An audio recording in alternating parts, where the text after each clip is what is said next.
Good day, everyone, and I hope you're doing well from wherever you're listening from. My name is Adedoyin Betiku, Senior Communications Officer here at NIM Foundation, and you're welcome to today's episode of NIM Capsule Podcast. Today is a very special day. We're having a very fun discussion today. And from the thumbnail, I'm sure you can just imagine what we're going to discuss about. It's Botswana to Maiduguri, the Gorata story. Well, visitors coming into Nigeria are often given travel advisories on places not to visit, places to visit, and Borno State usually comes up in such lists. The reason for this is not far-fetched. The state struggles with security issues such as kidnapping, terrorist attacks from groups such as Boko Haram and ISWAP. Reports indicate that by the end of 2020, at the end of 2020, the conflict in the northeast had resulted to nearly 350,000 deaths, I beg your pardon, and 314,000 of those were direct causes. However, beyond the negative reports gotten from places like Borno State, is there more to it than just the news of violence, death, and destruction? In this episode of NIM Capsule Podcast, we have with us our dear colleague undergoing an exchange program from Botswana, who for the first time had a first-hand experience of what it means to visit and live in Borno State, Maiduguri. She'll be sharing her experience with us. Gorata, you're welcome to the show today. Thank you for having me. For those who do not know you, can you just, please, with all humility, can you just introduce yourself? Thank you so much, Dorian, for having me. My name is Gorata Chepete. I am from Botswana. I have a background in criminal justice, so I'm a criminologist by profession. I am on a fellowship program with the African Leadership Center and King's College in London. I am currently focusing on counterterrorism, but at a micro level. Awesome. Coming to Nigeria, I'm sure you must have had a couple of culture shocks. Can you share some of them with us? Right. Nigeria and Botswana are very different. The food, the music, mannerism, formalities, everything is also different. So the one thing that I noticed, for example, in Nigeria, you can't just say hi to an adult. You have to say good afternoon, sir, good afternoon, ma'am. And we're big on respect like that. I think we're big on respect as well, but for us, we can just literally say hi. So hi in Tswana is dumela. So you can say dumela ma, which is okay for you to say that. But in Nigeria, it's more like good. It's like the protocol is more formalized. Yeah. And then the second culture shock is like the spicy food.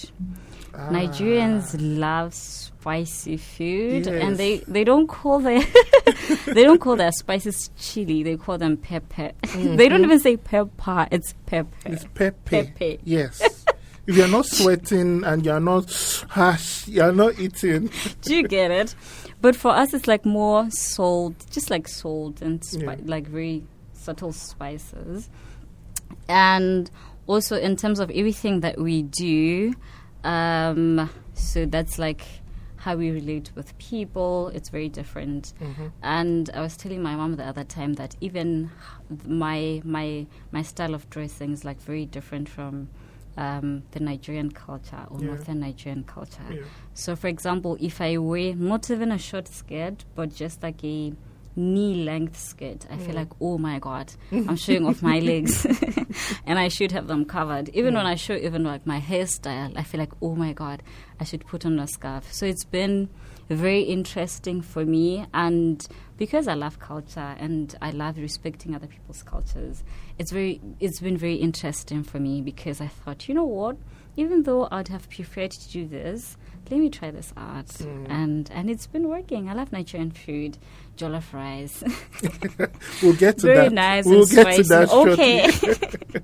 So you Right. visited Maiduguri recently. Can you tell us some of the things, some of the perceptions, I beg your pardon, that you had before your visit, and where you stand with regards to some of those views?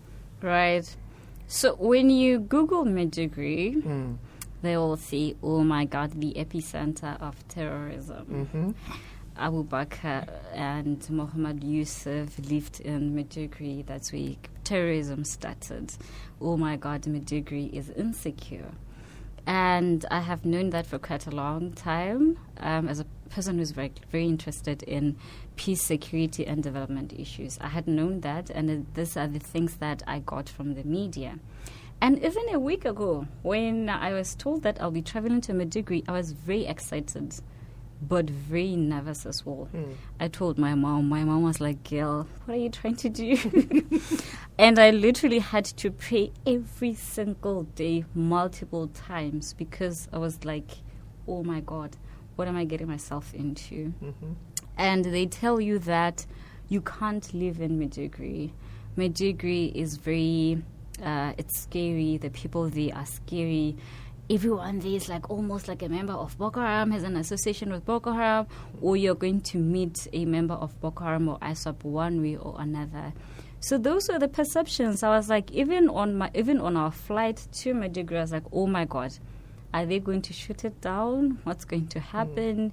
So I was very scared. I don't want to lie. I was very scared and nervous and anxious, and I was sweating. And I guess, yeah, those are the perceptions that the media sells to us. Yeah. So we've had different conversations, some around women's rights and security. And this next question talks about both. Children and women are often considered as most vulnerable groups, especially in conflict zones. Do you think enough is currently being done to address the unique challenges that face these conflict zones, especially in Maiduguri? So that's a very interesting question. I'm one person who's very passionate about the protection of women and children, but largely protection of women and children in war-torn communities, primarily because I feel like the already existing inequalities that women and children face are exacerbated by conflict. And so I think in us trying to address the conflict and security challenges, we ought to specifically focus on designing programs that would specifically address women and children and the challenges that they face. I think that when I got to Maiduguri, I thought I was going to see like horrific pictures, not pictures per se, but like actual people being subjected to violence and being raped and being killed.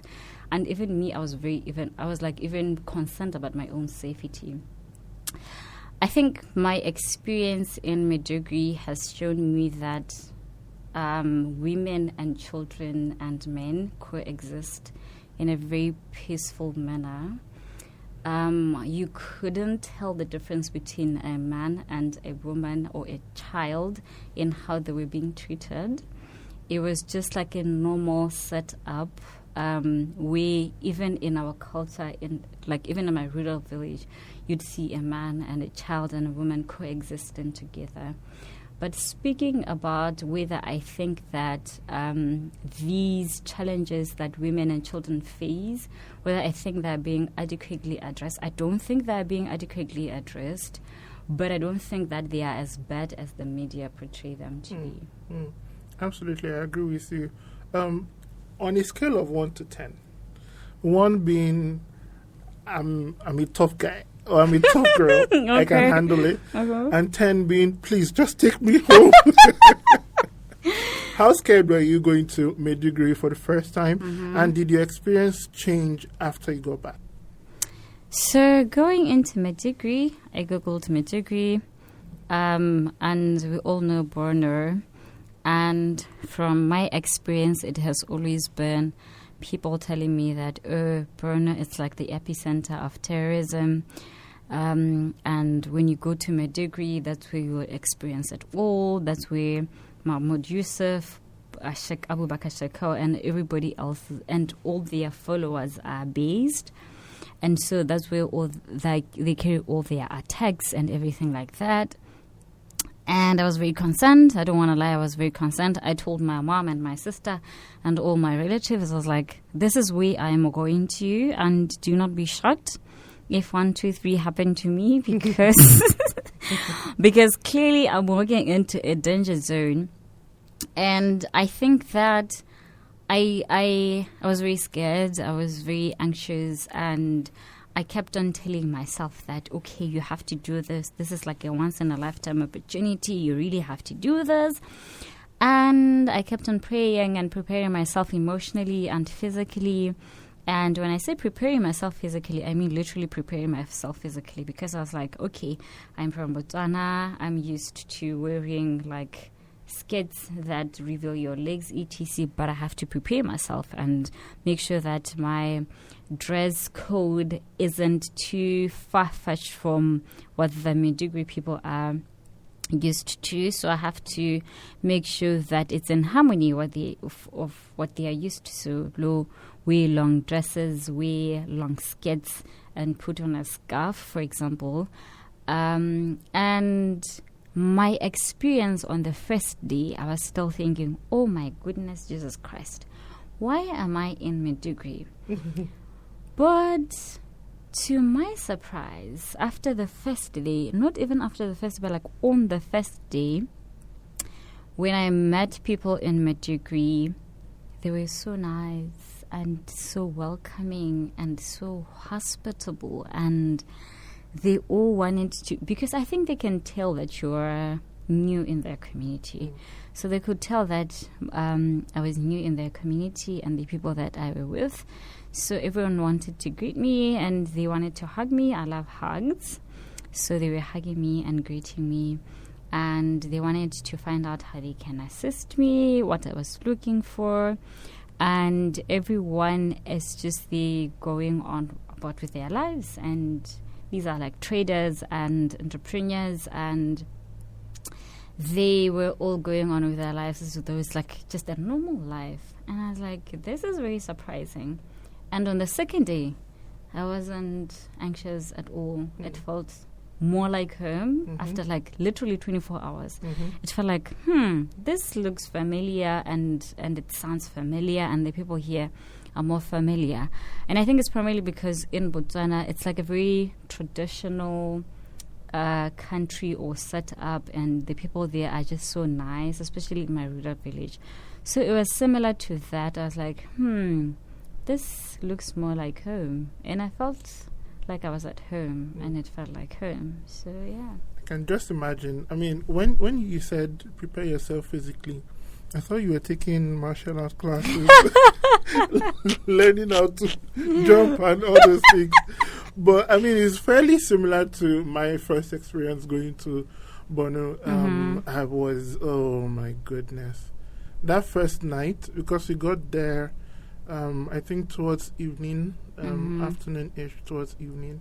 So we just got there, went straight to my accommodation and closed the door. So that night was nerve-wracking for me. Oh, what's going on? Yes, and there were just some sounds, and I thought of the worst thing that could possibly create that sound out there. But I really resonate with what you said about the people. Deep down, the people are amazing. I swear. They are amazing. I remember, so I hope you're able to get gas meat. I did. People in Borno will know exactly what I'm talking about. Gas meat is life. I'm telling you, and you know that we only got to where they were selling it at like 9 p.m. Wow. And I was like, it's 9 p.m. I am in the streets. Oh, Borno. Is this even possible? I was like, I know. Am I in Borno? And the guy saw me, and like you said, he could tell that I was not part of them. And so they just felt the need to like welcome me. So and make you me feel like extra, you're at home. And it was saying words in Hausa that I didn't understand, but I was just smiling. He knew I didn't understand, but the person that told me just kept on telling me it was good things. I was saying good things. That I loved my haircut and all those things. And I think it's because they already know that we have these preconditioned assumptions about Borno and Maiduguri and about them, and they're trying to tell you that, listen, I've been living here for such a long time, and you're safe, and you can buy suya at 9 p.m. And for me, that was like, my God, this is such a beautiful experience. I mean, I think most of the people who write on both national and international media, they need to actually take a stroll to Borno, like the real heart of the I agree. The state, and see what things are going on there. So you had the opportunity. I know we won't be able to talk about the nitty-gritty on this podcast, but for those who want to hear the nitty-gritty, the juicy story of what she went to do, please follow us on socials at NIM_foundation, and also check our website nimfoundation.org.ng. We'll be releasing that update very, very soon. But on a lighter note, you had some high-level engagements, some security engagements, and so on and so forth. And I'm sure you've been able to form a perception, gain some ideas, and even maybe some possible solutions. What do you think should be done, in your opinion, to end the conflict and integrate survivors back into the society? Very interesting question. So I'm a huge fan or believer in advocacy and reintegration and rehabilitation of survivors of conflicts.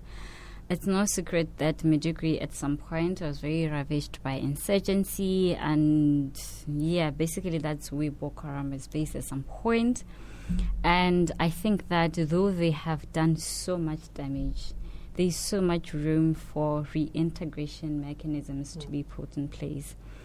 Do you know, when I started my career journey, I was like, I'm into counterterrorism, and in my mind I thought counterterrorism was like making laws or creating laws and policies that seek to address terrorism, right? But I've been to Maiduguri and I was like, I don't think there's a law that we can come up with that's going to combat terrorism. I think there are a lot of push factors that force people to align with terrorist groups or join terrorist groups. And I think that we need to address the root causes of terrorism. These are things like unemployment. There are things like people joining because they want to gain more knowledge on their religion. And there are things like you feel like your community does not necessarily address your needs, and therefore you joining a new group is sort of like going to provide those needs for you. And I think for women is because we're preconditioned to think that you should get married.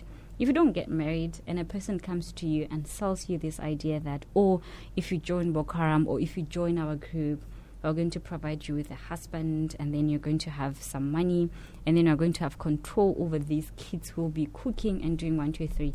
It's a selling idea. And I think that it's the idea that does not necessarily exist in Maiduguri or in any other community. So if you were to sell that idea to me, even as a 25-year-old, very mature woman, I would literally be contemplating on whether to do that, to join your group or not. And if you do that over time, I would buy into the idea. And I don't blame people who do that because it literally makes sense. So I think rehabilitation and reintegration of survivors of conflict is a very complex phenomenon. And I think civil society organizations, non-governmental organizations, and people who literally work with people who are on the ground literally understand their needs and how their needs can be addressed.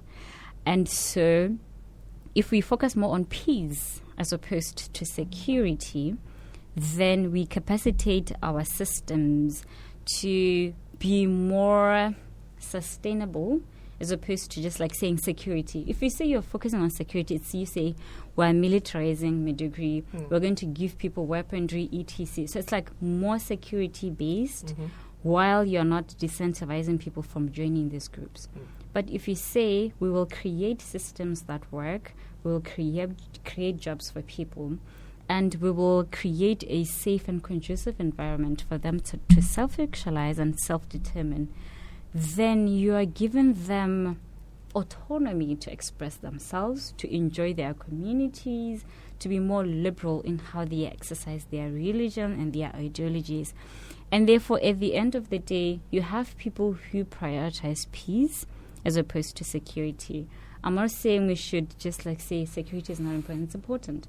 But you have a community of Maiduguri people, for example, who prioritize peace because they know that if I can't find a job in the next 2 months, I should work hard or like venture into entrepreneurship for me to make means and to make money. Then those are like people who are more capacitated and they have like reasoning ability and capacity to say, no, I'm not just going to join your group because you told me that I'm going to get money. So these are people who are more peaceful and they prioritize peace. And so even if you try to reintegrate them back into society, even if the systems put in place by the government do not work, they would still opt for other alternatives that they think they can either come up with or the government has come up with, but they think that they can improve those systems. So yeah, basically I think like reintegration is like a very complex phenomenon, but it can be achieved, especially in Maiduguri. I think the Maiduguri people are like very fantastic people. They're very peaceful. And so you telling them that joining Boko Haram or ISWAP is bad because of 1, 2, 3, but even if they promise you a job and they promise you that they will enlighten you more and you'll gain more experience in terms of interpreting the Quran or etc., you still have people who would say, no, I'd rather do 1, 2, 3. So the government and the civil society organizations and non-governmental organizations providing an alternative for them would work. So I see you talking more around critical thinking, skills and personal development, and peace-building systems that work, right? And I think more of this and more are things that are really embedded in the NIM structure, especially in Maiduguri. You obviously witnessed some of the first-hand interventions program from NIM Foundation.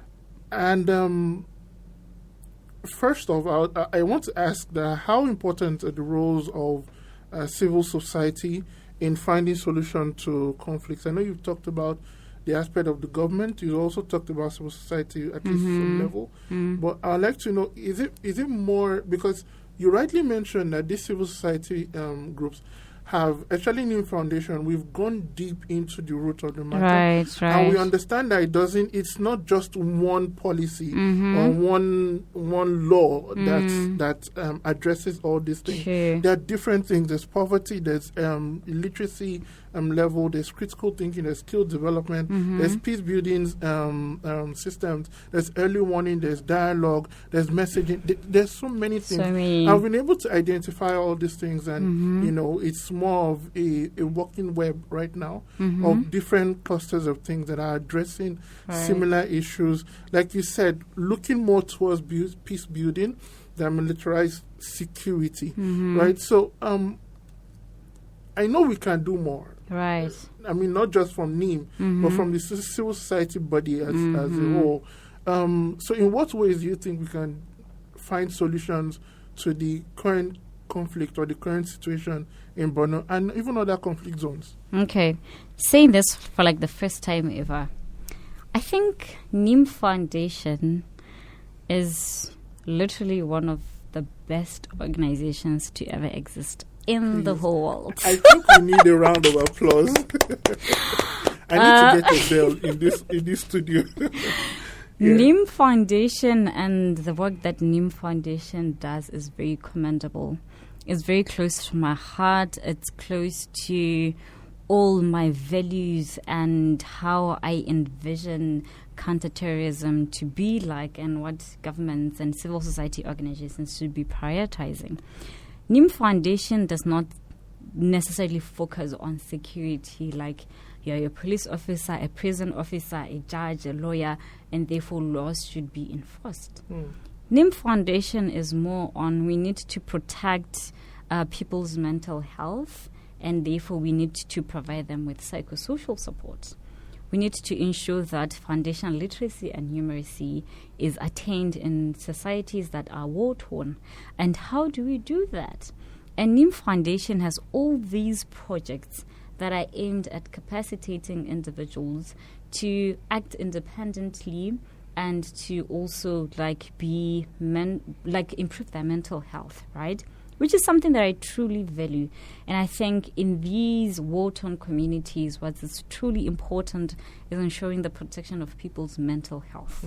We don't speak about mental health a lot. We do not do that. But what I have seen specifically in Maiduguri is people's mental health is really impacted by violence and conflict, and everyone is literally so tired of all of that. And I think what NIM Foundation does, when I got to NIM Foundation's offices, the first thing I saw were the KKs. I tried What? driving a KK. You did? I'm a certified KK driver, I'm telling you. Wow. And so they told me that they offer counseling. So they have like a project called Counseling on Wheels, right? Yes. And so that's how they offer counseling. And that's the one thing that I also noticed. NIM Foundation identifies a problem and then seeks to address that specific problem, not in a blanketed idea. And this is how most international organizations get it wrong. Civil societies, because they work on the ground. When you go to Maiduguri, you won't see a lot of cars. You will see a lot of KKs or tuk-tuks, like we call them. So they're saying, because a lot of people are more familiar with the use of KKs, how do we make sure that we reach most vulnerable societies and people who need counseling? Let's use KKs. Do you get it? Yes. So for me, it was like, oh my God, this makes so much sense, because they've been able to reach a lot of people and they've been offering counseling to all these people who need it the most. And it has been working, because I've seen the reports. It has been working, and it's working perfectly. And I think that we should strive to make policies that are specifically designed to address specific issues that affect communities, right? Don't just say, okay, this policy worked in Chad, in Niger, in Mali, and it's going to work in Nigeria. Nigeria is a very like a very interesting and diverse society. And therefore, every single intervention that you seek to implement has to be tailored in such a way that it addresses the specific nuances that the Nigerian community already focuses on or exhibit, right? And so I think that, like I said in my speech, that in my interview, why am I saying speech? Me saying a speech is like I'm delivering a speech, but I'm not delivering a speech. So like I said, I think that what NIM Foundation has been getting right is studying the communities and knowing which community needs what and how that can be fulfilled. And literally that's what we need to know and do at this point, and not just say, okay, we need to implement this law because we think it's going to work. It won't work. And NIM Foundation has been able to address specific challenges in Borno, Adamawa, Yobe. Do you see me? I even know them. But they sort of need to know information and specific nuances on each and every single state, what should work, what can work, and what wouldn't work. And then in you knowing that, you know what sort of projects you can implement that will specifically address all the problems that you've identified. Yes. And I think NIM Foundation has been doing like a really good job. Me experiencing the work they have been doing on the ground has been such a truly fulfilling experience.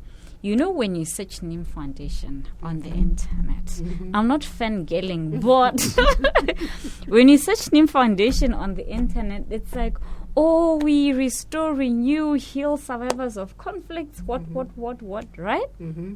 And you're like, okay, you see statistics like, 1,000, what, and you're like, okay, this makes sense.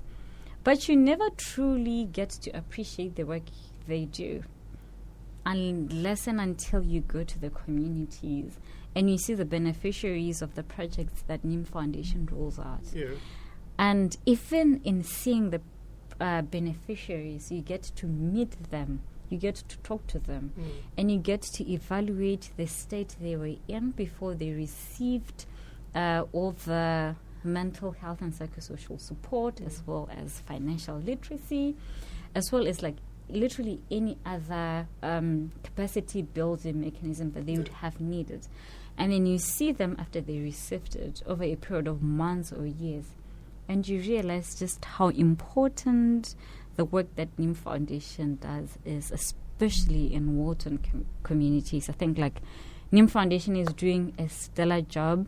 I'm so lucky and I feel so privileged and so blessed to have read about it, but most importantly, to have experienced it firsthand. I think if you're a staff of NIM Foundation or you know NIM Foundation, you should just pat yourself on the shoulder right now, because literally, I mean, this is really, really good to hear, especially from someone who has both seen it from the outside and then seen what's going on from the inside. Mm-hmm. So it's not like you read it somewhere. You saw the direct beneficiaries and the places. You know, my first time going to Bono, it was to implement something around community drama, right, in a community called Dubai Community in Maiduguri. And one thing, like you rightly mentioned on mental health, which is something that we're really big on here in NIM Foundation, is the fact that a lot of these wars, I mean, it's over 10 years, that there's some, like I said in our previous podcast, for those of you who have not watched it, please, it's live on YouTube right now, where we talked about education. I said that there are some youths who have, or some teenagers who have never experienced a peaceful Nigeria. Very true. Right? And so for most of them, it's ingrained in them. It's engraved in their minds that war, violence is the only resort. Right? And so if you're able to capture such minds and you're able to sort of help them heal, let them know that there are other alternatives to being a human being, right? And providing to their mental health and their psychological support, providing to not just the physical, because there are many people who get monetary aids, food aids, clothing aids, accommodation, and so on, and they still go back to these terrorist groups, right? Because there's something in their mind that says that being in that kind of position is much better than being free, right? And so once you're able to break that cycle of violence, right, there is no, because this war is more ideological than it's more physical, right? So being able to break that ideology of violence is the only way. You know, I think that is really key. For Very more true. on these stories, I think is on our library. So just go to library.nimfoundation.org.ng. That is library.nimfoundation.org.ng. We also support people who might be traumatized from different ongoing situations, whether you're in Borno, whether you're in Benue State, you're anywhere you are in Nigeria. We offer psychological support, whether it be online or in person. Just go to sanctuary.nimfoundation.org.ng. That is sanctuary.nimfoundation.org.ng, and we have a lot of clinical psychologists, professionals who will be able to help you heal. Like Gorata rightly said, Our slogan is Heal, Restore, Renew. Thank you so much for joining us on this show today. I would not end this show without asking one key question. Gorata, this answer that you want to give, think about it very well. Right. Okay, let's go. Nigerian jollof or Botswana jollof? Think about it very, very well. Okay, let me tell you, we do not have jollof in Botswana. Okay. But the conversation I have heard, the ongoing debate, it's always on Nigerian or Ghanaian jollof. Have you had Ghanaian jollof? I've had Ghanaian jollof. So Nigerian I've been to Accra versus Ghanaian jollof. I'm sorry, my Ghanaian people, but I think your jollof should be classified as like one of the human rights violations. Woo! Nigeria. No, Nigerian jollof is like the proper jollof everyone should have. When you spice it with dodo. Oh yeah, so to all my listeners, my name is Dodo, so that's like the only name that my family uses. Even my nieces don't know that my name is Gorata, so my name is Dodo. It's a plantain, and if you have jollof and then you have Dodo and then you have chicken, that's or turkey, that's heaven on earth. We have to leave this studio.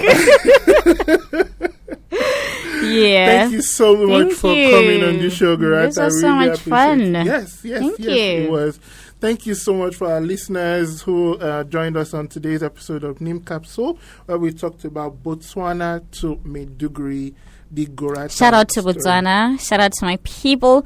Batong Dumelang. Yes, what you said.